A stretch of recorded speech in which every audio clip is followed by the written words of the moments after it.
Novamente, nós estamos mexendo com o interesse de pessoas que têm o poder e estão demonstrando que têm ao fazer uso dele. E eu não tiro outra conclusão a não ser que isso seja um ato de retaliação. Estranho que haja gente na polícia ganhando mais de 40 milhões de cruzeiros. Veja a seguir, Collor sobe num palanque ao lado de Brizola e não fala nada da CPI. Atenção, clientes do baú. Trimestral da folha em 3 vezes sem juros de 38 mil, ou à vista no cartão. Isso é preço subfaturado. E é só para os primeiros que ligarem, os mais chegados. E eles têm o desplante de publicar o telefone 222-2000. Francamente, 3 de 38 mil. O presidente Fernando Collor viaja agora à noite para a Espanha. Ele vai participar da reunião de cúpula dos países ibero-americanos e assistir à abertura oficial das Olimpíadas de Barcelona. O presidente passou a tarde na Baixada Fluminense, no Rio. Junto com o governador Brizola, o presidente inaugurou um SIAC e uma fábrica na Baixada Fluminense. O presidente visitou de helicóptero as obras da segunda etapa da linha vermelha, a via expressa que vai ligar o aeroporto internacional à Baixada Fluminense. Acompanhado do governador Leonel Brizola, o presidente inaugurou o primeiro SIAC da Baixada, no município de Belford Roxo.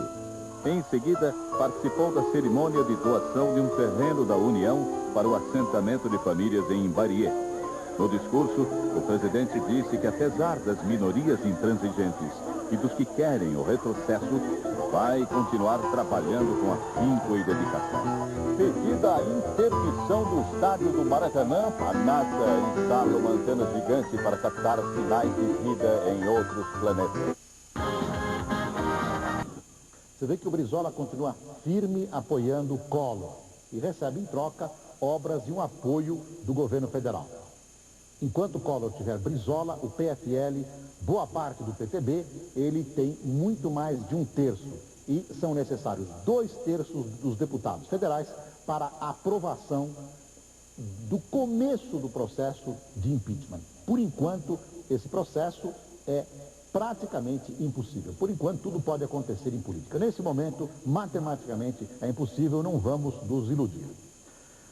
Você vê que é óbvio que existe um comportamento de mal-estar, um comportado mal-estar entre Collor e Itamar. Na medida em que Itamar faz afirmações do tipo que você acaba de ouvir da nossa repórter, cresce no meio empresarial. Por exemplo, o temor em relação ao vice-presidente. Ou seja, há muita gente torcendo por Collor, até pela insegurança que Itamar muitas vezes transmite exatamente nos momentos onde se reclama equilíbrio e sobriedade.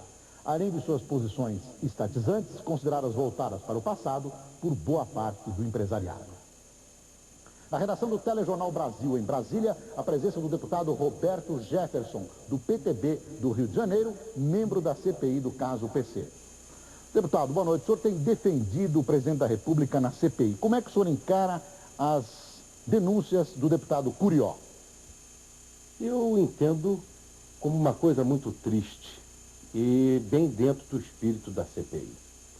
Essa CPI começou com uma acusação de um irmão do presidente por ressentimento, por inveja, por interesse contrariado de um monopólio de comunicação que ele presidia em Alagoas. O segundo depoimento vem do seu Imache, Takei Imache, um empresário que, pelo que nós lemos hoje nos depoimentos da Polícia Federal, vendia seus produtos pelo triplo do preço e às vezes o quádruplo do preço ao Ministério da Saúde, não pagava sua folha de salários e veio aqui para tentar, numa extorsão, num processo de chantagem pública, forçar a venda de um produto que ele inventou e que não tem registro no Ministério da Saúde nem na Organização Mundial de Saúde. Por último, Curió, o homem dos purões da repressão, da tortura, do doicode, do SNI. Quer dizer, a CPI começa de um ressentimento, vai pelo estelionatário e acaba na mão de um torturador. Deputado, embora o senhor considere os testemunhos desqualificados, eu gostaria de me ater aos fatos. O senhor acha que os fatos são verdadeiros ou mentirosos? Depende em relação a quê, jornalista? As acusações, por exemplo, de Curió. Bom, elas são uma confissão de crime, não é? Elas não são acusação, são muito mais uma confissão. Um homem que recebe, como Juruna recebeu um dinheiro no passado, diz que recebeu do Calhinheide na campanha contra o presidente Tancredo Neves, não devolveu o dinheiro. Se o Curió é um homem que tem moral, foi lá, pediu dinheiro ao PC, se recebeu, deveria ter feito um depósito na justiça e acusado imediatamente. Mas usou o dinheiro, gastou o dinheiro, não apontou o dinheiro para a Receita Federal, não fez uma declaração de renda, 120 mil dólares, quer dizer, 450 milhões de cruzeiros, não apresentou a Receita Federal, nem a Justiça Eleitoral. Quer dizer, é um homem torpe, é um homem que o Brasil deve se envergonhar dele. Deputado, o senhor é membro da CPI. Aonde essa CPI nos levará? O senhor acredita que ela acabe, de alguma maneira, propiciando um pedido de impeachment do presidente Collor? Não tem como legalmente, não chegamos ao presidente. Ô Boris, o presidente não é o objeto da CPI. E ela começou a adernar para a ilegalidade quando ela esqueceu o seu objetivo principal, que era analisar atividades de Paulo César Faria, e tentou chegar ao presidente. Aí o que aconteceu? A CPI se transformou num bumbo, barulhenta, faz muito estardalhaço, mas oca e vazia por dentro. Esse é o problema que eu vejo hoje na CPI. E ela legalmente não pode chegar ao presidente. E mais, não há provas de tudo isso que nós recebemos, de todo o material, que faça o liame das atividades do senhor Paulo César Farias com o presidente Fernando Collor. Como é que o senhor vê as atividades de Paulo César Farias na sua área de influência dentro do governo, deputado?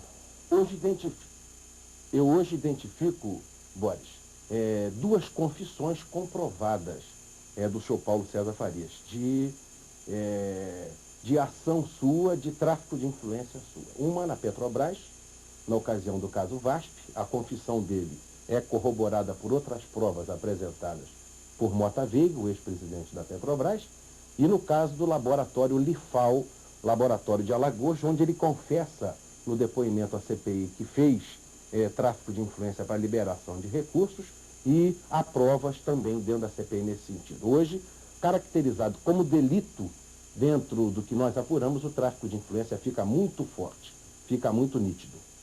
Deputado, o senhor não acha que todos esses depoimentos, os depoimentos das secretárias, os cheques depositados na conta da secretária do presidente, caracterizam algo de duvidoso em relação ao presidente Collor? Ou o senhor tem a convicção, não jurídica, pessoal, de que o presidente Collor está fora de tudo isso? Tenho absoluta convicção que o presidente está fora de tudo isso.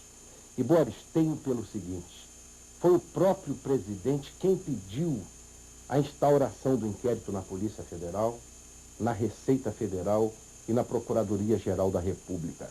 E a CPI, por pressões de um grupo de imprensa, se instalou para fazer o quarto inquérito e o inquérito concorrente. Um inquérito que está sem serenidade, um inquérito que não tem isenção. Você veja o seguinte: quem são os homens que mais falam pela oposição na CPI? Candidato a prefeito em capital, ex-candidatos à presidência da República, derrotados pelo presidente Fernando Collor e ressentidos por isso.